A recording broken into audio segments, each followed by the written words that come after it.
Petit disclaimer d'avant vidéo, ça faisait très longtemps. Cette vidéo va révéler ce qui est sans doute l'événement le plus important et le plus majeur de tout Valkyrie Apocalypse. Si vous n'avez pas lu le chapitre 85, je vous déconseille donc vivement de ne pas regarder la vidéo. Sur ce, on peut commencer, et si cette dernière vous plaît, n'hésitez pas à vous abonner, bien entendu. Bon, avant tout, je vais me permettre de bien vouloir vous demander d'excuser la qualité de la lumière aujourd'hui. On fait comme on peut, c'est l'hiver. Avant de se lancer dans la théorie, il va falloir qu'on explique et qu'on définisse beaucoup de choses. Et ça va nous permettre de comprendre encore une fois que tout était sous nos yeux depuis le début. C'est une théorie qui est encore floue, une théorie qui est encore très floue. Il y a vraiment beaucoup de zones d'ombre, et pour cause, j'ai écrit la théorie quoi 5 jours après la sortie du chapitre, même pas.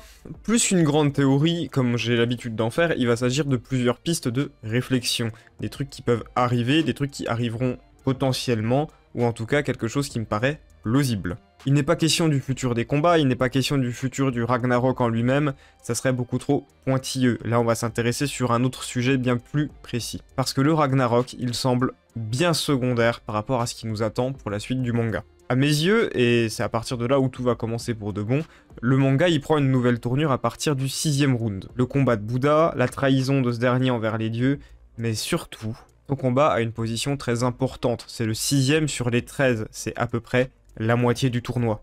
Et évidemment, c'est à partir de cette moitié que tout s'emballe.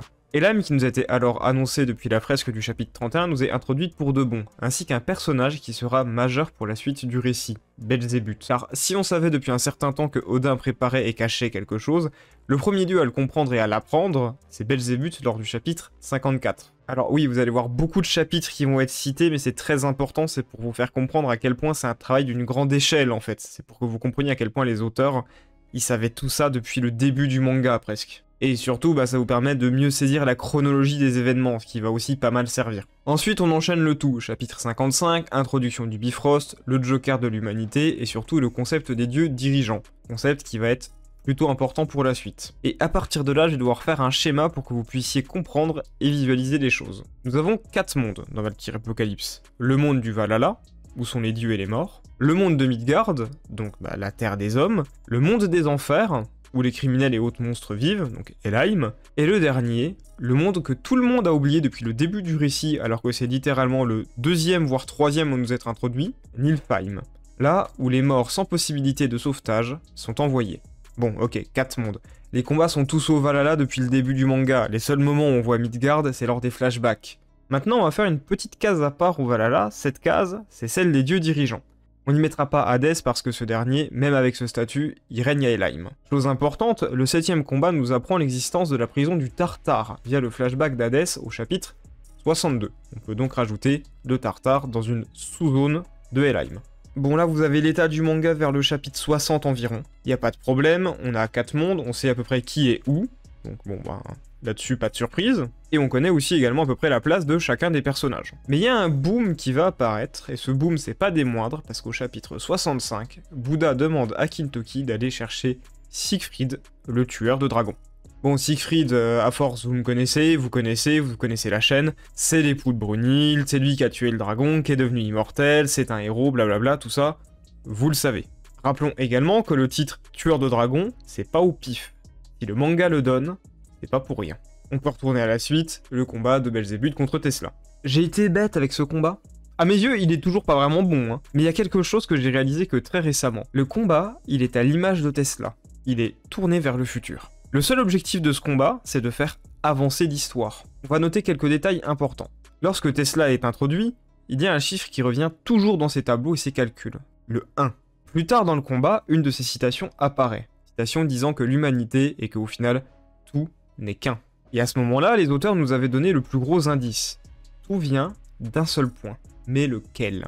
Le combat se termine, victoire de Belzébuth, et à ce moment-là, il y a un tout petit détail que personne n'a remarqué jusque-là. Le dernier plan du chapitre, c'est Belzébuth qui dit que entre dieu et humain, il n'y a au final pas tant de différence que ça. Et qui c'est qu'on voit à la fin du chapitre? Le seul demi-dieu du manga. Siegfried. On apprend aussi que Siegfried est au Tartare. Bon, on sait où le placer dans cette liste, Kintoki, on sait pas où il est, mais on y voit déjà plus clair. Brunhild a lancé un Ragnarok qui est en lien avec Siegfried, ce dernier est emprisonné par 14 pieux. Tiens, c'est bizarre. Mais surtout, on ne voit pas son dos. Et c'est normal, dans la mythologie, Siegfried tue Fafnir et se baigne dans son sang pour devenir immortel. La seule zone qui n'est pas immergée, c'est son dos. Donc c'est sa seule faiblesse. Cette mesure, c'est pour éviter la mort de Siegfried.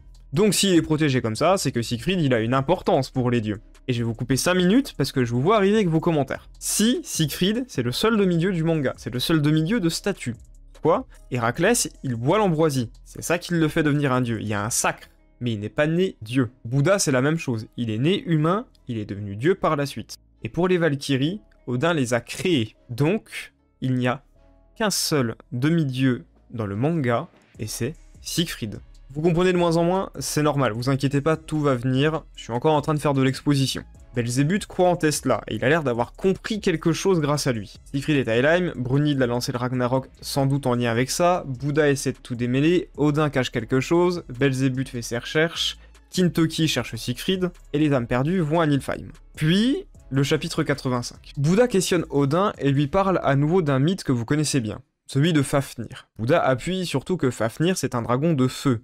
Vu la dégaine d'Helheim, on se demande bien d'où vient Fafnir. On apprend que Siegfried est sans doute allé au Tartare pour un crime non commis, mais surtout que Odin le garde pour une bonne raison. Belzébuth arrive et répond à toutes nos questions, et on va rajouter quelque chose de très important. Odin veut ressusciter le dieu primordial, Arché. Donc un dieu primordial à l'origine de toute chose. Si on reprend notre schéma, et qu'on veut représenter l'importance de Arché là-dedans, ça donne ça. Vous imaginez le niveau du truc? Ah, qu'est-ce que c'est l'Arché? Ouais, non, parce que c'est vrai que ça peut être assez intéressant de le définir.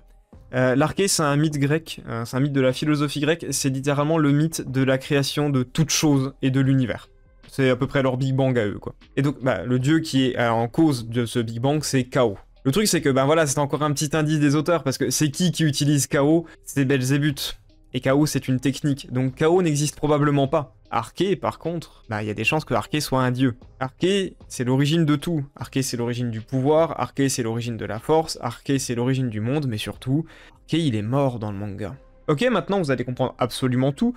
Pourquoi les Valkyries ont été créées, pourquoi Siegfried est emprisonné, pourquoi Odin attend le Ragnarok depuis si longtemps, comme il se tue à nous le dire. Si Arché est mort et perdu, c'est qu'il est à Niflheim, avec toutes les âmes des défunts du Ragnarok. Des âmes surpuissantes. Et c'est de ça dont Odin a besoin.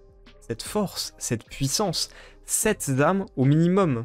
Pour cette raison, il a créé la règle, la clause du Ragnarok, en précisant bien une chose importante. Si on meurt, c'est à jamais. On ne va pas à Helheim, et on va bien à Niflheim. Bon, ok, c'est bien gentil tout ça, Niflheim, Helheim, Arché, tout ça, bon, ok, c'est cool. Mais les Valkyries, dans tout ça, on en fait quoi? Et Siegfried aussi, qu'est-ce qu'on en fait? La réponse, elle est simple, Odin a besoin d'un réceptacle. Oui, si Arché est à l'origine de toute chose, il faut la quintessence, le mélange de toutes choses pour pouvoir l'invoquer. Un être qui appartient aux 3 mondes principaux en même temps. Un être de 300, humain, divin et démoniaque. Au début, Odin s'est dit une chose simple, il faut créer un être à demi humain et à demi divin. Ainsi naissent les Valkyries. Mais bon, il y a un gros problème, c'est que ça marche pas. Créer artificiellement ces êtres, ça ne suffira pas. Odin voit donc une solution très simple. Donnons aux Valkyries la capacité de devenir des armes. Donnons aux Valkyries la possibilité de devenir des armes. Comme ça, elles s'allient avec les humains. S'ils meurent, ils vont à Niflheim et ça donne encore plus de pouvoir pour que je puisse invoquer Arché. Et c'est ça en fait les Valkyries, c'est de la chair à canon. Ni plus ni moins, du combustible. C'est pour ça qu'il en a créé 13. Tout comme les hommes, c'est de la chair à canon pour Odin. Mais Odin, il en a pas fini là. Il fallait toujours le fameux réceptacle. Alors, ancêtre de Siegfried dans la mythologie, il ne serait pas étonnant que ce dernier soit le père dans le manga du personnage. Et qu'est-ce qui me fait dire ça? L'œil gauche d'Odin est caché, mais chez Siegfried, c'est l'œil droit qui est caché par ses cheveux. Odin avait trouvé une humaine, Odin avait créé le premier vrai demi-dieu avec elle. Tout ça pour donner à ce dernier une opportunité. Une épée divine, un dragon gardé depuis bien longtemps. Odin dit à son héritier de se baigner dans le sang de la bête, de s'en abreuver pour devenir immortel. Ainsi, Odin avait réussi. Siegfried avait en son corps le sang de 3 mondes. Siegfried était le réceptacle pour Arché. Et donc Odin garde Siegfried au Tartare depuis lors. Il a pas du tout envie qu'il lui arrive quoi que ce soit. C'est pour ça qu'il a protégé son dos, parce que c'est sa seule faiblesse. Si le réceptacle meurt, tout le plan tombe à l'eau.